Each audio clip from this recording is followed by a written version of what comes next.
Hello friend, my name is Shyam Rathore और आज के सेशन में हम समझेंगे एक्सपोर्ट गुड्स डिस्पैच प्लान। तो गुड्स को डिस्पैच करने में क्या क्या एक्टिविटी इन्वॉल्व होती है वो हम इस सेशन के थ्रू समझेंगे। कैसे गुड को डिस्पैच किया जाता है, उससे पहले हमें मैन्युफैक्चर करने पड़ते हैं, ठीक है, और हमें पैकिंग टीम को इन्फॉर्म करना पड़ता है। तो जो डिस्पैच एक्टिविटी में इन्वॉल्व जो मेन पॉइंट्स होते हैं वो आज इस सेशन में हम समझेंगे। सो ध्यान से सुने इस वीडियो को पूरे। इस वीडियो में हम पूरा समझेंगे कैसे स्टार्ट होती है प्रोसेस। तो स्टार्ट करते हैं वीडियो को। First, receive purchase order. Okay, तो सबसे पहले हमारे पास परचेज ऑर्डर आएगा बायर की तरफ से, जो इसको गुड्स खरीदने हैं वो हमें परचेज ऑर्डर भेजेगा। तो हमें उस परचेज ऑर्डर को चेक करना है, वेरीफाई करना है। ओके, उसके बाद जब चेक वेरीफाई हो गया, उसके बाद हम एक परफॉर्म इनवॉइस सेंड करेंगे अपने बायर को, कंसाइनी को, जो गुड्स खरीदने वाला है। परफॉर्म इनवॉइस में हम अपने रेट, प्राइस और प्राइसिंग, इसके अलावा port of loading, port of discharge, shipment routes, ये सारी डिटेल्स में डालेंगे और नेगोशिएशन करेंगे अपने बायर से प्राइसिंग की। ओके, सो इसमें बायर हमसे नेगोशिएशन करेगा रेट, उस पर जैसे ही हमारे प्राइस एग्रीड हो जाते हैं, हम उस ऑर्डर को कंफर्म कर लेंगे। तो ऑर्डर कंफर्म कब होगा था? जब हमें हमारा परफॉर्म इनवॉइस साइन होके मिल जाएगा, ठीक है। तो यहाँ पे स्टेप नंबर 4 मेंशन है, confirm order by the received sign PI. तो हमारा ऑर्डर जब कंफर्म होगा, जब हमें हमारा पीआई मिल जाएगा रिसीव किया हुआ बाय बायर।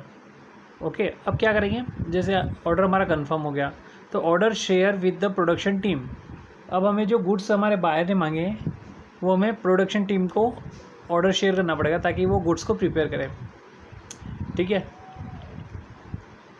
यहाँ पे एक डिलीवरी ऑर्डर भी बन जाएगा गुड्स के अगेंस्ट। तो जब ये गुड मैन्युफैक्चरिंग हो गए तो उसके अंदर एंट्री हो जाएगी। Now goods are ready, 6.6 goods ready कर लिए हमने। अब हम इन्फॉर्म टू पैकिंग टीम, हम अपनी पैकिंग टीम को इन्फॉर्म करेंगे कि हमारे गुड्स यहाँ से डिस्पैच करने हैं, तो इनको प्रॉपरली पैक किया जाए as per international packing term.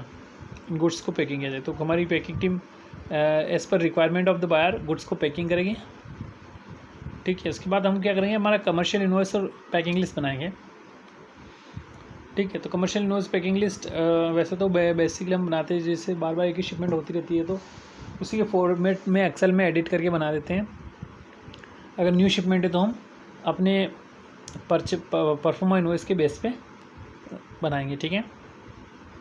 इसके बाद जो भी परचेस ऑर्डर हमें दिया है वो डिटेल मैच करके कमर्शियल इनवॉइस बना के पैकिंग लिस्ट बनाएंगे, ठीक है। जब प्रिपेयर हो जाएगा तो हम, जब हमारे गुड्स की डिलीवरी बारकोड स्कैनिंग होगी, एसएपी में एंट्री चढ़ जाएगी, तो वहाँ से भी हम ये पैकिंग लिस्ट निकाल सकते हैं इस ऑर्डर के अगेंस्ट, ठीक है। पॉइंट नंबर 9 से share container planning with CHA। अब क्या है कि हमारे गुड्स रेडी हो गए, ठीक है, पैकिंग भी हो गई है, लगभग अप्रोक्स पैकिंग भी होने वाली है। तो अब हमें हमारे कंटेनर्स को बुक करवाना पड़ेगा कि जो गुड्स है इनको थ्रू ट्रांसपोर्टर के इनको ICD क्लियरेंस के लिए भेजना है। तो हम क्या करेंगे? अपने शेयर को अपने CHA को कंटेनर प्लानिंग शेयर करेंगे, ठीक है। तो जब CHA को हम अपनी कमर्शियल इनवॉइस और पैकिंग लिस्ट भेजेंगे, उसमें पैकिंग लिस्ट में डायमेंशन लिखी होगी गुड्स की, वॉल्यूम लिखा होगा कि कितने साइज़ के कंटेनर इनको चाहिए इन गुड्स को डिस्पैच करने के लिए, तो उसके अकॉर्डिंग कंटेनर भेजेंगे। चेकलिस्ट अप्रूवल, यहाँ पे क्या होगा? चेकलिस्ट अप्रूव, जो हमने कमर्शियल इनवॉइस हम CHA को जो भेजेंगे, उससे क्या कि वो उसके बेस पे EDI में एक इनिशियल डाटा सबमिट करेगा कि ये गुड्स डिस्पैच होने वाले हैं। तो जो भी डिटेल्स कमर्शियल इनवॉइस और पैकिंग लिस्ट में है उसके बेस पे वो डाटा SAP में EDI में सबमिट करेगा, जिससे चेकलिस्ट बनेगी और वो चेकलिस्ट हमें अप्रूव करनी पड़ेगी। तो चेकलिस्ट अप्रूव करने के बाद शिपिंग बिल नंबर जनरेट हो जाते हैं, ठीक है। ये प्रोसेस हो गया। उसके बाद container reported the factory check and verify. अब ट्रांसपोर्ट CHA ने ट्रांसपोर्ट के थ्रू एम्प्टी कंटेनर हमारे फैक्ट्री में भेज दिया लोडिंग के लिए। तो हम फर्स्ट हमारा प्रायोरिटी है कि उस कंटेनर को चेक किया जाए, वेरीफाई किया जाए कि फिजिकली फिट है कि नहीं है, क्योंकि गुड्स जाएंगे ओवरसीज़, तो गुड्स पूरी तरह से सेफ्टी के साथ पहुँचे, इसलिए हमें कंटेनर परफेक्ट चाहिए। ठीक है, तो कंटेनर चेक वेरीफाई करने के बाद कंटेनर को स्टफिंग होगी। कंटेनर स्टफिंग किसके बेस पे होगी? कंटेनर स्टफिंग बेस उस बेस पे होगी कि किस कमर्शियल इनवॉइस के अगेंस्ट क्या बुकिंग है, तो उस बुकिंग नंबर के अगेंस्ट कंटेनर नंबर होगा, उसके अकॉर्डिंग कंटेनर बुकिंग होगी। नहीं तो फिर एक साथ जैसे 10-15 कंटेनर है तो हम कोई अलग कंटेनर का मटेरियल किसी और में डाल देंगे तो ये प्रॉब्लम हो जाएगी। तो स्टफिंग होनी चाहिए एज़ पर बुकिंग ऑर्डर। जब हमने अपने CHA को कमर्शियल इनवॉइस नंबर लिख के प्लानिंग मांगी थी, ठीक है, कंटेनर बुकिंग की, तो फिर वो वहाँ से रिप्लाई करता है बुकिंग नंबर साथ में डाल के इनवॉइस के अगेंस्ट, तो वहाँ से कंफर्म होगा कि इस कंटेनर के अगेंस्ट ये बुकिंग नंबर है और ये कंटेनर नंबर है, तो उसके बेस पे ही डिस्पैच गुड्स के स्टफ़ किए जाएंगे।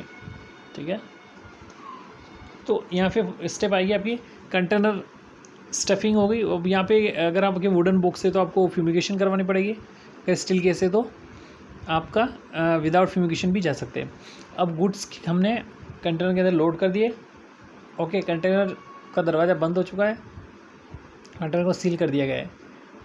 ठीक है, तो डॉक्यूमेंटेशन जो भी हमने बनाए थे कमर्शियल इनवॉइस पैकिंग लिस्ट, वो सारे डॉक्यूमेंट्स हमने ड्राइवर को दे दिए। तो यहाँ पे ये हो जाता है आपका गुड्स डिस्पैच। तो इनमें जो एक्टिविटी थी ये बहुत इंपॉर्टेंट एक्टिविटी है, ये एक्टिविटी के थ्रू ही कंटेनर डिस्पैच होता है। ठीक है, तो इसमें हमारी पैकिंग टीम का इन्वॉल्वमेंट रहता है और प्रोडक्शन टीम का इन्वॉल्वमेंट रहता है। ठीक है, और इसके अलावा CHA का इन्वॉल्वमेंट रहता है। ठीक है, तो ये सब मिलके इस कंटेनर गुड्स डिस्पैच प्लानिंग में पार्ट लेते हैं। तो इस प्रकार से ये हमारे गुड्स डिस्पैच हो जाते हैं। तो आज के सेशन में हमने पढ़ा कैसे गुड्स को डिस्पैच करते हैं फैक्ट्री टू ICD। इसके बाद गुड डिस्पैच होने के बाद ये कंटेनर्स आपका एग्जामिनेशन के लिए चला जाता है।